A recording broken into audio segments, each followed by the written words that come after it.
ঈদের ছুটিতে অনেকটা জনসমুদ্রে রূপ নিয়েছে মিরপুরের জাতীয় চিড়িয়াখানা। আজও সকাল থেকেই বাড়তে থাকে ভিড়। চিড়িয়াখানা কর্তৃপক্ষ জানিয়েছে ঈদের সময় প্রতিদিন লক্ষাধিক লোকের সমাগম হচ্ছে। তবে চিড়িয়াখানায় পশু পাখি তুলনামূলক কম থাকায় কিছুটা হতাশ দর্শনার্থীরা। এদিকে অসুস্থতার কারণে সরানো হয়েছে কিছু প্রাণীকে। বান্ডেল থাকলে প্রতি সেনমানিতে টাকা বাঁচবে। বিকাশ সেনমানি বান্ডেল কিনে জিতুন প্রতি লেনদেনে।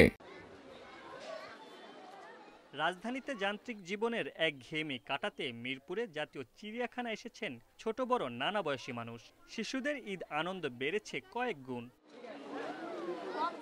সকাল থেকে দর্শনার্থীদের আনাগোনা থাকলেও দুপুর গড়াতেই দেখা যায় উপচে পড়া ভিড়। হরিণ, বাঘ, চিতা, ময়ূর আর বানরের খাঁচার সামনে উচ্ছ্বসিত শিশুদের জটলা। আমি আমার বাবা মার সাথে ঘুরতে আসছি, হাতি দেখছি, বাঘ দেখছি, সিংহ দেখছি। আল্লাহর সৃষ্টি আসলে অনেক সুন্দর। ফ্যামিলি নিয়ে ঘুরতে আসছি, অনেক ভালো লাগতেছে। অনেক কিছু দেখছি, ভালো লাগছে অনেক। আরও আছে বাকি অনেকটা দেখতে আসি, মানে অনেক ইন্টারেস্টিং লাগতেছে। তবে আগের চেয়েও পশু পাখি কম থাকায় হতাশা জানিয়েছেন দর্শনার্থীদের অনেকেই।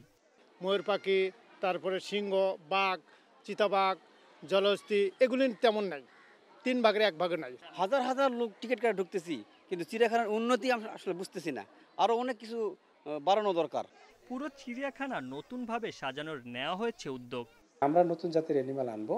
তবে আমরা যেটা চাচ্ছি, যেহেতু আমরা চিড়িয়াখানাটাকে আধুনিকায়ন করব, আমরা মাস্টার প্ল্যান তৈরি করেছি। সরকার সেই মাস্টার প্ল্যান গ্রহণ করেছেন এবং মাস্টার প্ল্যান অনুমোদন দিয়েছেন। সেই কারণে আমরা চাচ্ছি যে ওই অ্যানিমেলের জন্য, নতুন স্পিসিসের জন্য উপযোগী বাসস্থান তৈরি করার পরে আমরা নতুন অ্যানিমালগুলোকে ইন্ট্রোডিউস করতে চাই। নাগরিক কোলাহলের বাইরে প্রিয়জনের সঙ্গে কিছুটা সময় কাটাতে আসা নগরবাসীর পদচারণায় ঢাকার বিনোদন কেন্দ্রগুলো এখন রূপ নিয়েছে জনসমুদ্রে।